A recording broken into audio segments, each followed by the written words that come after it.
muitas mães continuam sofrendo muito por não saber como conversar com seus filhos sobre sexualidade. E trazendo com elas tabus e preconceitos, né?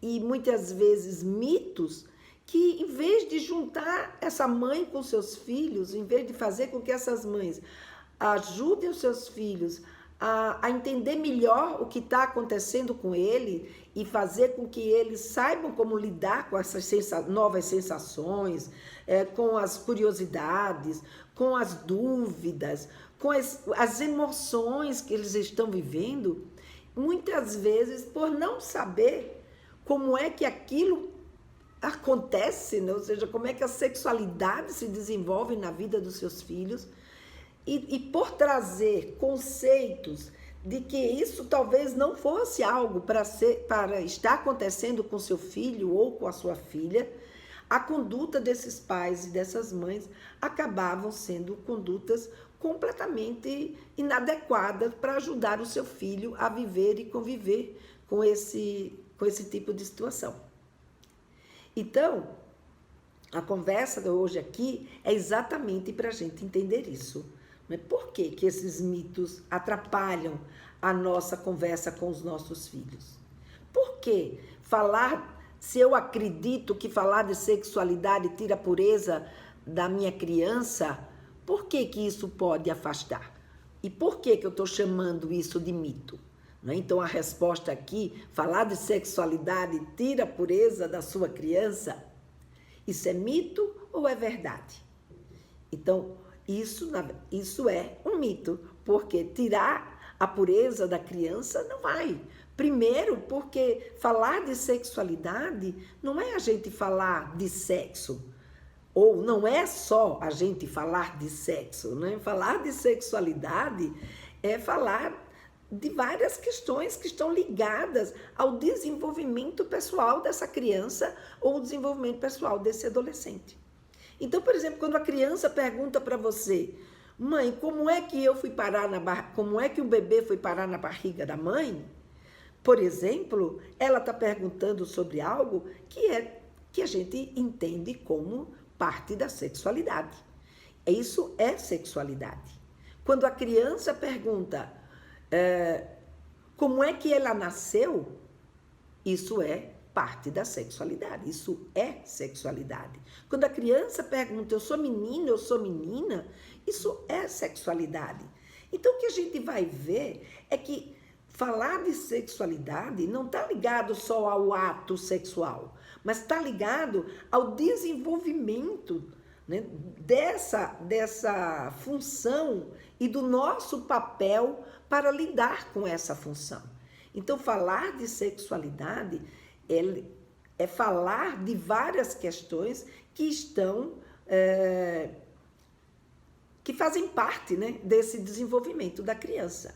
Então, quando a criança, por exemplo, nos pergunta se eu sou menino ou se eu sou menina, ou isso não é nem tão difícil, né, da gente responder, porque isso tá na cara e a gente automaticamente acaba dizendo isso para os nossos filhos. Ah, não, mamãe é menina, Maria é menina, João é menino, papai é menino. Então a gente consegue falar sobre essa característica biológica que nós trazemos. Mas, por exemplo, quando a criança pergunta para uma mãe, como foi que o papai colocou a sementinha dentro da barriga da mamãe? Essa é uma das perguntas que deixa as mães mais constrangidas, que muitas vezes ela não sabe como lidar com esse tipo de situação. E qual é o prejuízo disso? E por que, se eu entendo que sexo não é coisa para se falar com criança, ou seja, explicar para esta criança como é que o papai colocou a sementinha dentro da barriga da mamãe, automaticamente eu vou pensar o quê? Que isso não é coisa para eu falar para minha filha, isso não é coisa para eu falar para o meu filho criança. Então, eu vou acreditar neste mito que tira a pureza da criança ou que não é coisa de criança. E qual é o prejuízo quando eu tenho esse tipo de pensamento, quando eu tenho esse tipo de mito?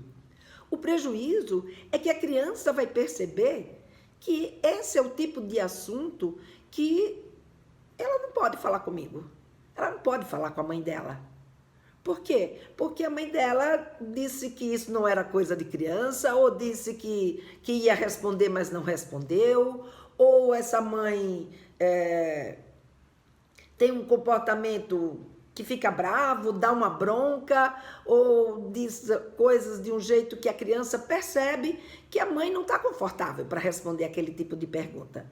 E muitas vezes essa mãe acaba se colocando de uma forma que a criança ela vai olhar quando ela tiver essa dúvida, ou quando ela tiver qualquer tipo de curiosidade ou de circunstância que ela esteja vivendo, ela vai dizer assim, não posso falar isso com a minha mãe. A criança não é boba, né? A criança ela percebe se ela está sendo aceita ou se ela não está sendo aceita. E quando a gente dá uma resposta atravessada, ou quando a gente se sente mal em responder determinadas coisas, ou fica brava, ou constrangida, a criança percebe a nossa conduta. E a tendência da criança vai ser o quê? Ela não nos procurar na hora que ela tiver de novo uma dúvida, ou ela tiver outra vez uma curiosidade, ou se tiver com vontade, por exemplo, de se tocar, vai fazer isso escondido e não vai mais comentar e nem deixar, né, que a mãe ou o pai perceba que aquilo está acontecendo com ela. E aí, gente, qual é o grande prejuízo que a gente tem com isso? É que a criança vai buscar informações em outras fontes. A criança, ela vai buscar saber através de outras pessoas. E você que é mãe, você que é pai, você fica sem saber o que a criança pensa, o que ela sabe, né? O que ela precisa que a gente oriente ela nesse momento. Então, quando, ao contrário, a gente sabe o que acontece no desenvolvimento da sexualidade da criança, que quando a criança vem com essas curiosidades, ou então quando a criança vem com algum comportamento mais sexualizado, como, não sexualizado, mas um comportamento sexual propriamente dito, do tipo tocando, descobrindo os genitais dela, ou com curiosidade sobre os genitais do amiguinho, da amiguinha. Então, quando a gente sabe como é que isso se desenvolve na criança, a gente sabe como lidar. Então a gente não dá bronca, a gente não briga, a gente não bate, a gente não cria situações que fazem com que a criança se afaste da gente. Muito pelo contrário, se eu sei qual é a intenção de um comportamento sexual na infância, se eu sei o que está acontecendo com aquela minha criança, eu tenho muito mais desprendimento, eu sei exatamente o que é que eu tenho que dizer para a minha criança e como eu adequá-la às minhas expectativas, aos meus valores, aquilo que eu acredito. Então, quando a criança ela não tem uma mãe ou um pai que entenda o seu comportamento sexual, o que vai acontecer muitas vezes são atitudes completamente, eu diria até absurdas, né? Por exemplo, eu tive o caso de uma criança, né? Quer dizer, uma escola que eu atendi aqui em São Paulo, em que duas crianças estavam brincando no banheiro. E um pegando no pintinho do outro quando a professora entra no banheiro e descobre aquela brincadeira. A professora ficou em pânico, sem saber como lidar com aquela situação. E ela então levou para a coordenação da escola para que a coordenação tomasse uma atitude. A coordenação da escola também, por sua vez, não soube como lidar com essa situação e chamou os pais, achando dentro da sua concepção que essas crianças elas estavam tendo uma atitude homossexual, pelo puro desconhecimento de não saber como é que se dá o desenvolvimento da sexualidade na infância. O resultado dessa história é muito trágica, porque esses pais foram chamados, a escola colocou o que tinha acontecido, e esse pai, por não saber como lidar com um dos pais, né, por não saber como lidar com essa situação, deu uma surra nessa criança. Gente, era uma criança de 5 anos de idade. Deu uma surra nessa criança que ela foi bater no pronto-socorro. Qual deve ter sido a consequência dessa situação para a vida deste menino, né, que hoje já deve estar quase que um adolescente? Qual que seria? Se a gente ficar imaginando né? Quer dizer, uma surra que ele levou, que muitas vezes ele não sabe nem mais por quê, porque aquilo não aconteceu no momento, mas ele vai aprender que está ligado ao seu comportamento sexual e que esse pai ou essa mãe não soube como lidar. Vocês acham que esse menino hoje adolescente, ele vai conseguir procurar o pai ou a mãe para falar da sua sexualidade com ele? Provavelmente não. Provavelmente ele vai morrer de medo de pensar nesse nome sexualidade. E isso eu estou falando só em relação ao relacionamento com o pai e a mãe. Imagino que não pode isso ter causado em relação a como esse menino vê a sexualidade dele. Porque não são poucas as pessoas que chegam nos consultórios dos terapeutas sexuais com problemas ligados ao seu desejo sexual, ligados ao orgasmo, ligados a sentir dor na hora da relação. Tudo isso por conta do quê? Por conta de uma educação sexual que pode ter levado a um olhar para a sua vida sexual que traz para eles consequências muito drásticas na sua própria vivência sexual. E nesse caso, com relação ao buscar a ajuda dos pais, os pais vão ser as últimas pessoas que esse garoto provavelmente irá buscar na hora que ele tiver uma curiosidade ou uma informação ou alguma coisa que ele queira sobre sexualidade. Um outro ponto também que eu gostaria de falar aqui, né, quando a gente não fala sobre sexualidade com a criança, é em relação a questão do abuso sexual. O que o abusador, né, o que ele tem como trunfo? Exatamente o tabu da sexualidade na família. Ele sabe que se ele mexer com a sua criança não vai lhe contar porque esse abusador não é uma pessoa estranha, é uma pessoa que faz parte da sua convivência ou da convivência com a criança. E ela vai saber que se aquela criança tem ou não um diálogo aberto em casa sobre sexualidade. Se essa criança não tem um diálogo aberto sobre sexualidade, primeiro, essa criança não sabe identificar se ela, por exemplo, está numa situação de risco.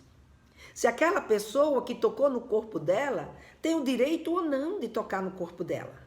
E segundo, se essa pessoa tocou no corpo dela e pediu para ela guardar silêncio, a primeira ameaça que ele faz é exatamente de dizer que se ela vier com esse assunto em casa, você que é mãe ou você que é pai, provavelmente vai brigar com ela, ou não vai ouvi-la, ou não vai dar crédito, ou vai dizer que isso não é coisa de criança. E esse é um trunfo que este criminoso tem. Porque ele pega exatamente esse ponto de fragilidade nas famílias, que é não conversar sobre sexualidade, não preparar o seu filho, não ter esse canal aberto para que ele possa, né, abusar da criança e ele saber que essa criança não vai ter como denunciá-lo, porque na casa dele isso não é um assunto permitido. Perceberam como isso é uma coisa muito grave? Se percebe como o fato da gente não falar com a nossa criança sobre sexualidade deixa o nosso filho e a nossa filha vulnerável? E isso eu estou falando na infância, que é mais fácil até da gente conversar com os nossos filhos. Quando a gente chega na adolescência, e que aí entra esse outro mito, né? Porque também não é verdade. Falar de sexualidade torna o adolescente precoce sexualmente? Claro que não. Claro que não. A Organização Mundial de Saúde já fez várias e várias pesquisas, ela já leu vários e vários relatórios, onde, muito pelo contrário, as crianças e adolescentes cujos pais, cuja família conversa com eles sobre sexualidade, ou a escola, enfim, aquele adolescente que tem conhecimento sobre sexualidade, ele é muito menos vulnerável a tomar decisões pela cabeça dos outros, né? Ou ou fazer, na verdade, escolhas que não sejam positivas para ele naquele momento. E já foi comprovado que aqueles adolescentes que têm mais informação sobre sexualidade, ele inicia sua vida sexual mais tarde do que aqueles que têm pouca informação em relação à sexualidade. Então, gente, é exatamente o contrário. É isso que está comprovado cientificamente. Porque o que eu chamo aqui de mito são convenções que a gente tem, mas que não são comprovadas cientificamente. E essa é comprovada cientificamente. Essa é comprovado de que, de jeito nenhum, o adolescente vai ter uma vida sexual precoce, ou seja, antes dele estar preparado para viver esta vida sexual, né? Porque ele tem mais informação. Isso não é verdade, isso é um mito. Portanto, quanto mais a gente conversa com o nosso filho ou com a nossa filha, principalmente quando vai chegando a puberdade, porque, primeiro, não é a gente que vai estimular os nossos filhos a terem desejo sexual. Na hora que ele entra na puberdade, eles tomam um banho de hormônio. E esse banho de hormônio começa a mudar todo um ritmo, não só físico, como também cognitivo, como também social, como também psicoemocional. Então, tudo isso mexe de um jeito com a nossa criança, o nosso adolescente, a nossa criança não, com o nosso adolescente, que faz com que ele comece naturalmente, por ser uma pessoa, né, por ser um ser humano, naturalmente a se interessar pela sexualidade, a se interessar pelos estímulos sexuais, a se interessar pelas questões que estão interligadas, né, a esse seu papel de homem ou seu papel de mulher. Então, vejam, não é o que eu digo, não é o que você fala que vai fazer com que o seu filho ou a sua filha não tenha esse tipo de interesse. Naturalmente, eles vão ter esse tipo de interesse. Agora, se ele está vivendo, por exemplo, esse momento da puberdade, onde várias modificações estão acontecendo na vida dele, né? O corpo dele se transformando, o pensamento, as sacadas que ele tem, as sensações, as emoções. Gente, isso brota um monte de dúvida, um monte de curiosidade, um monte de sensações que é claro que esse nosso adolescente vai precisar da ajuda da mãe, vai precisar da ajuda do pai para poder ele identificar tudo isso com um pouco mais de clareza. E se quando ele passa por todas essas modificações, a gente não está preparado para lidar com ela. Por exemplo, eu não sei por que pelo nasce, eu não sei por que a minha filha menstrua, para que ela menstrua, por que meu filho ejacula, em que idade isso vai acontecer com ele, que sensações é que eles estão tendo nesse momento. Será que se ele se masturbar mesmo, né, bastante, ele vai ejacular mais rapidamente? Será que a minha filha é normal, né, é que ela tenha essa menstruação que uma hora começa, daqui a pouco para, depois volta? Como é que é isso? Quando a minha filha ou meu filho me faz uma pergunta sobre essas questões e eu não sei como respondê-las, a tendência da gente é dizer, filho, ei, não complica, tudo a seu tempo, não se preocupa, vai dar tudo certo, viu? Olha, é só uma questão aqui de tempo e logo, sabe, você vai ver, tá tudo normal. Então, o que a gente faz nessa hora? A gente desconsidera a aflição do nosso filho. A gente desconsidera a inquietude que tudo isso traz para ele. E quando você desconsidera, o que vai acontecer com o seu filho ou com a sua filha? Ele vai se sentir não entendido. E aí, na hora que ele tiver que fazer uma pergunta, uma curiosidade, ou então você vier querendo conversar com ele sobre alguma coisa mais adiante, o que vai acontecer?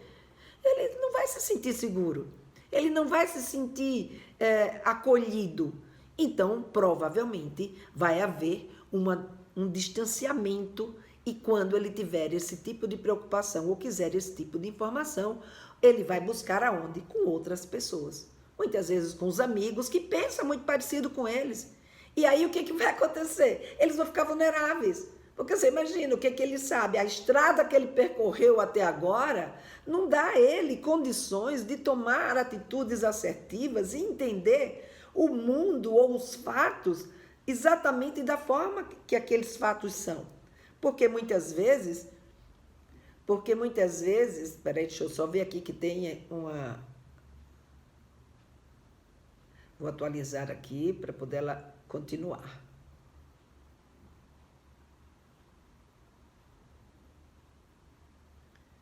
Tem mais 10 minutos, Léo. Pois é, e aí eu cliquei aqui numa coisa que me levou para outra história. Pode continuar, tá tranquilo. Tá tranquilo aí? Então tá bom. Bom, então o que isso vai fazer? Isso vai fazer com que vai fazer com que o seu filho ou a sua filha ele vá buscar esse tipo de recurso com outra pessoa. Quando o pai ou a mãe sabe como dar essa resposta, nossa, nesse momento ele cria uma união, ele se torna, sabe, cúmplice, ele se torna companheiro, né? E o filho vai ver nesse pai e nessa mãe, principalmente nesse dia a dia, que pode contar com você, que você é uma pessoa quem ele pode contar. Então, o que eu queria trazer aqui era a gente perceber o quanto que o fato da gente não saber como lidar com a sexualidade na infância ou na adolescência pode afastar a gente em função desses conceitos que a gente traz. E o que a gente tem que fazer para poder isso mudar? A gente tem que conversar com os nossos filhos. Ah, Lena, mas eu não sei como fazer isso. Mas existe uma oportunidade para você aprender a fazer isso, para você aprender a conversar com o seu filho e a sua filha sobre sexualidade. Na época do meu pai, na minha época isso não existia. A gente tinha que fazer a educação dos nossos filhos através da tentativa de acertos e erros e buscar pessoalmente, né, as informações, mas hoje não. Hoje eu criei esse curso que se chama Papo Firme e que é um curso que prepara exatamente os pais para que ele possa prepare exatamente as mães para que ela possa conversar com seu filho e com a sua filha sobre sexualidade. E como é que eu faço isso? Exatamente criando o quê? Criando uma postura positiva, que é isso que a gente precisa para poder conversar com os nossos filhos. O que é que você precisa ter? Uma postura positiva em relação ao sexo, senão você não consegue falar sobre sexualidade. Outra coisa é criar um clima adequado. Atrair a atenção do seu filho, que é um outro ponto importante, senão ele não vai te escutar. Falar coisas que ele vai perceber, poxa, eu não sabia disso, que legal que a minha mãe me disse isso. Então, falar coisas que geram valor. O outro ponto importante é exatamente fazer a complementariedade. Porque quando eu faço a complementariedade, ou seja, o meu filho fala algo, eu percebo que aquilo que ele falou está incompleto e eu complemento, né, as informações, é nessa hora que ele diz, poxa, que legal. Eu não tinha olhado por esse lado, eu não tinha visto essa situação, eu não sabia que isso existia. Então, é assim que a gente consegue conversar com os nossos filhos. E essa é uma técnica que eu trago no Papo Firme. No Papo Firme eu tenho um momento onde a gente vai falar só sobre essa técnica, mas durante todo o processo desse curso, a gente vai exatamente criar essa visão positiva para que a gente tenha um comportamento mais adequado, para que a gente possa criar um clima de aconchego, ou seja, entender o que é adolescência, entender o que é infância, para que eu possa, de fato, criar um clima que seja adequado para aquele momento para eu conversar com meu filho ou com a minha filha. Atrair a atenção dele. Então, o que eu faço? O que eu digo? O que ele precisa saber que vai interessar? Falar coisas que geram valor, né? Então, ou seja, ter conhecimento, ter conteúdo para que você, de fato, diga informações que o seu filho ainda não sabe, que ele não tinha pensado a respeito. E poder ter a paciência e, ao mesmo tempo, né, esse entendimento para fazer essa complementariedade com seu filho. Isso é o que eu trago dentro desse curso Papo Firme, para que a mãe ou o pai também tenha condições de conseguir conversar com seu filho, caso ela ainda não consiga fazer esse tipo de conversa. Ou as tentativas que ela teve de conversa, ela não foi bem recebida pelo seu filho ou pela sua filha.